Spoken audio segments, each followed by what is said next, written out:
नमस्कार दोस्तों, स्वागत है आप सभी का एक बार फिर से आपके अपने YouTube चैनल पर। आज की बड़ी खबरें, मुख्य समाचार आप सभी के लिए लेकर आए हैं। इस एक वीडियो में पहुंचाएंगे ताजा लेटेस्ट अपडेट्स आप तक।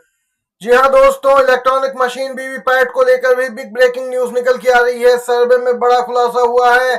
चुनाव आयोग को लेकर भी दोस्तों ताजा अपडेट है।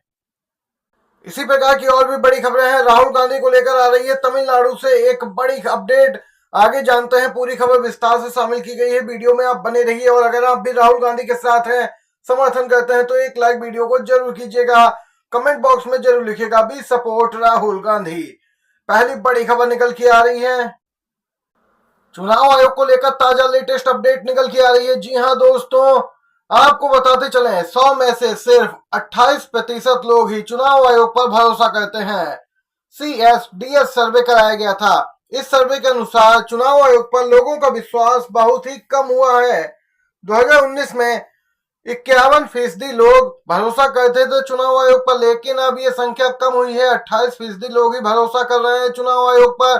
चुनाव आयोग की जो विश्वसनीयता थी 2014 तक, वह 100% थी, लेकिन 19 में 51% और अब और भी कम 28% रह गई है।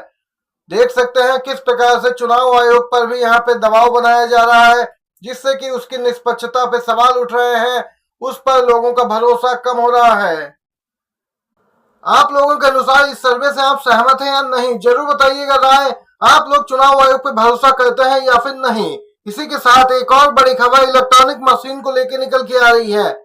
इसी CSDS सर्वे में 45% लोगों ने माना है कि इलेक्ट्रॉनिक मशीन में गड़बड़ी हो सकती है। जी हां, ये आरोप विपक्षी पार्टियां पहले भी लगा चुकी हैं। मामला यहां पे सुप्रीम कोर्ट गया, चुनाव आयोग के पास गया, लेकिन हर जगह से मामला खारिज हुआ। लेकिन यहाँ पे आम जनता की राय ही सबसे ज्यादा महत्व रखती है। भले ही मामला कहीं से भी खारिज हो या कोई ना माने, लेकिन जब आम जनता मान रही है कि मशीन में गड़बड़ी हो सकती है, तो यहाँ पे आखिर चुनाव क्यों होते हैं मशीन से। सर्वे में 45% लोगों ने माना है कि बैलेट पेपर ही सही एक उपाय है, निष्पक्षता आएगी चुनाव में और इलेक्ट्रॉनिक मशीन में गड़बड़ी हो सकती है। तो दूसरी तरफ बिग ब्रेकिंग न्यूज आ रही है तमिलनाडु से। तमिलनाडु के कोयम्बटूर में राहुल गांधी और CM MK स्टालिन की ऐतिहासिक रैली में भीड़ की सुनामी देखने को मिली है। यहाँ पे बताते चले 5 लाख से अधिक लोग इस विशाल रैली में शामिल हुए। इंडिया गठबंधन की ताकत किस कदर बढ़ रही है, इसका अंदाजा आप इसी से लगा सकते हैं कि इंडिया गठबंधन के नेताओं की रैली में लोगों का हुजूम उमड़ रहा है। दक्षिण भारत में तो इंडिया गठबंधन यहाँ पे क्लीन स्वीप करने जा रहा है। और जिसका यहाँ पे दोस्तों एक ताजा अपडेट के रूप में आपको बताते चले, तमिलनाडु राहुल गांधी को भारत के प्रधानमंत्री के रूप में देखना चाहता है। CM स्टालिन ने कहा कि मैं आश्वस्त करना चाहता हूं, DMK कांग्रेस के साथ खड़ी रहेगी और हमारे राज्य में यहाँ पे इंडिया गठबंधन 40 की 40 सीटें जीतेगा। ये अपडेट तमिलनाडु से निकल के आई। तो दूसरी तरफ वरिष्ठ पत्रकार रवीश कुमार ने खोली है बीजेपी की फिर से पोल। रवीश कुमार ने एक ताजा बयान दिया है और कहा कि भाजपा यहाँ पे ध्यान भटकाने की राजनीति कर रही है। जी हाँ दोस्तों, रवीश कुमार पहले ही कह चुके हैं कि प्रधानमंत्री एक बार मुझे इंटरव्यू देकर देखें, उनकी रातों की नींद उड़ जाएगी। जिसके बाद से रवीश कुमार लगातार हमलावर है बीजेपी पर। उन्होंने बताया कि बीजेपी नौकरियों और महंगाई पर सवालों से बचने के लिए मछली और मटन के मुद्दे को सावन और नवरात्रि से जोड़कर इस्तेमाल कर रही है। रवीश कुमार ने कहा कि कल ही CSDS और द हिंदू ने सर्वे किया कि असली मुद्दे महंगाई और नौकरियां हैं और बीजेपी पहले से ही वेज और नॉन वेज पर बंटवारा करके लोगों का ध्यान भटकाने में लगी है। बीजेपी के नेता हमेशा ही ऐसी ही राजनीति करते आए हैं। उनका यहाँ पे जनता से संबंधित मुद्दों से कभी कोई लेना देना नहीं होता है, सिर्फ यहाँ पे अनर्गल राजनीति करते हैं। रवीश कुमार ने आगे कहा कि हमने देखा कि कैसे उन्होंने कांग्रेस के मैनिफेस्टो को मुस्लिम लीग से जोड़ा, उसका मजाक उड़ाया।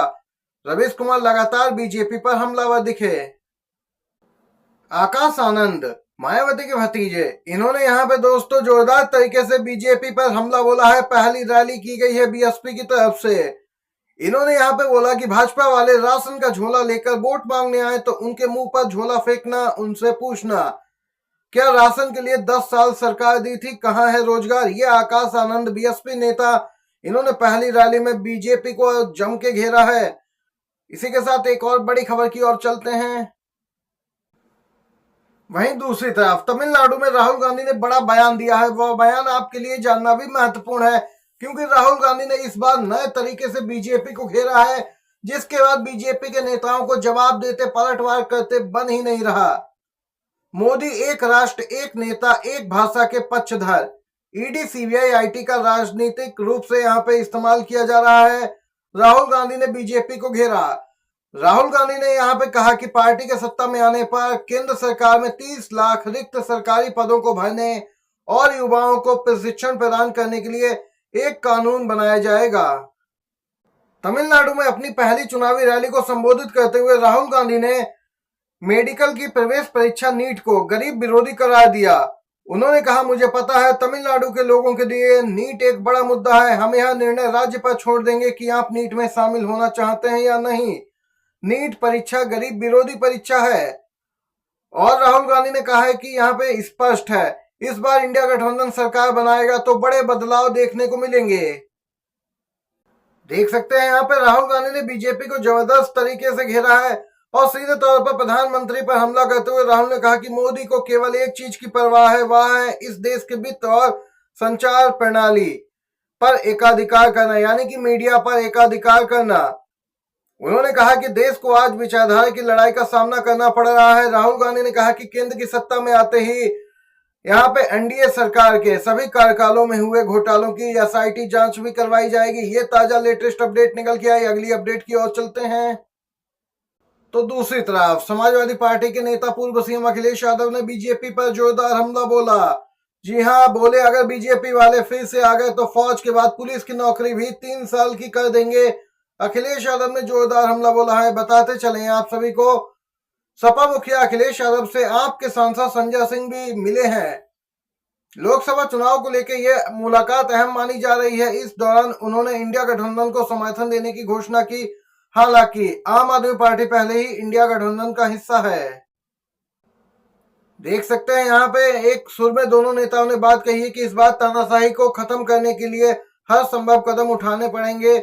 और यहाँ पे उन्होंने स्पष्ट किया है कि लोकतंत्र बचाने और तानाशाही खत्म करने के लिए यहाँ पे आम आदमी पार्टी इंडिया गठबंधन को अपना पूरा समर्थन और सहयोग देगी।